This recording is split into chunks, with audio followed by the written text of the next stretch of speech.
আমি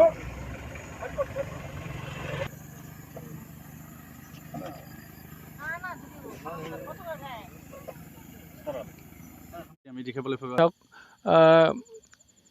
এই যে আমাৰ সন্ধিয়া বা ৰাতিত আমাৰ গাড়ী চালকসকলে হাই বিমত মানে হেডলাইট জ্বলাই যে গাড়ী চলায়, অপজিট ছাইডৰ পৰা কোন আহিছে এইটো তেওঁলোকে কেতিয়াও মানে কেৰেপ নকৰে।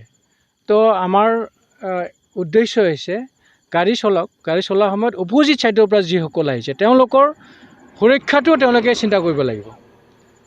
তেওঁ নিজৰ হাই বিমত চলোৱাৰ কাৰণে হেডলাইট জ্বলাই গাড়ী চলাই যোৱাৰ কাৰণে বিপৰীত ফালৰ পৰা অহা ব্যক্তিজনে কিবা অসুবিধা পাইছে নেকি, সেইটো কথা আমাৰ প্ৰত্যেক মানে গাড়ী চালকে উপলব্ধি কৰিব লাগিব। আৰু এইটো আমি গোটেই সদৌ কোকৰাঝাৰ জিলাত মানে এই যিটো মানে হাই বিমত গাড়ী চলাই পেলাই যিটো দুৰ্ঘটনাবিলাক হৈ আছে সেইটো ৰোধ কৰাৰ কাৰণে আমি ব্যৱস্থা হাতত লৈছোঁ আৰু এইটো আমাৰ চলি থাকিব। এই কাৰণেহে হয়, নিশ্চিতভাৱে এতিয়া হাই বিমত গাড়ী চলাই পেলাই অপজিট ফালৰ পৰা অহা যিজন ব্যক্তি তেওঁ যদি ৰাস্তাই দেখা নাপায়, এনেকুৱা ঘটনা আমাৰ বনগাঁৱত সিদিনাখন এটা ফেটাল এক্সিডেণ্ট হৈ গ'ল।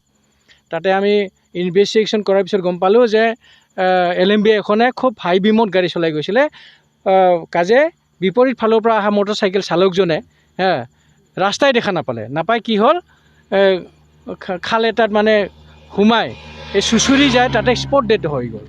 তো এই যিটো দুৰ্ঘটনা সেই দুৰ্ঘটনাটো আমি যিকোনো প্ৰকাৰে ৰোধ কৰিব লাগিব আৰু ইয়াৰ অংশৰূপে আমি আজি আৰু এইটো চলি থাকিব আমাৰ যিমান গাড়ী চালকসকল আছে। আৰু আপোনালোকৰ মাধ্যমেৰে মই এটা অনুৰোধ কৰিম, এই মেছেজ স্প্ৰেড হ'ব লাগে একদম ৰিম'টেষ্ট এৰিয়ালৈকে, আটাইতকৈ কণা গাঁৱলৈকে, যে আমাৰ সদৌ সকলো গাড়ী চালকসকলে এই গাড়ী চলোৱাৰ সময়ত ৰাতিত মানে যেতিয়াই তেতিয়াই এই মানে হেডলাইটটো ব্যৱহাৰ কৰিব নালাগে। হাই বিমত গাড়ী চলালে অপজিট ছাইডত অহা গাড়ীখনৰ কি অৱস্থাত আছে এইটোতো আপুনি ভাবিব লাগে। আপুনি হাই বিমত ৰাস্তা দেখা নিদেখা হ'ব, সিও ৰাস্তা নিদেখা ফলত কি হ'ব, এই দুৰ্ঘটনা হ'ব। গতিকে আপোনাৰ কেতিয়াৰ পৰা গাড়ী চলাইছে? তো এই 20 বছৰ গাড়ী চলাই আপুনি এইটো এক্সপিৰিয়েঞ্চ পালে নেকি?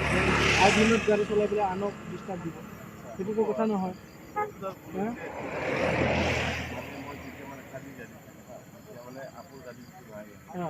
আপ গাড়ীটো গৈ আছে, চাওক আপ গাড়ীটো গৈ আহিছে, আপুনি কিয় এনেকৈ গৈছে?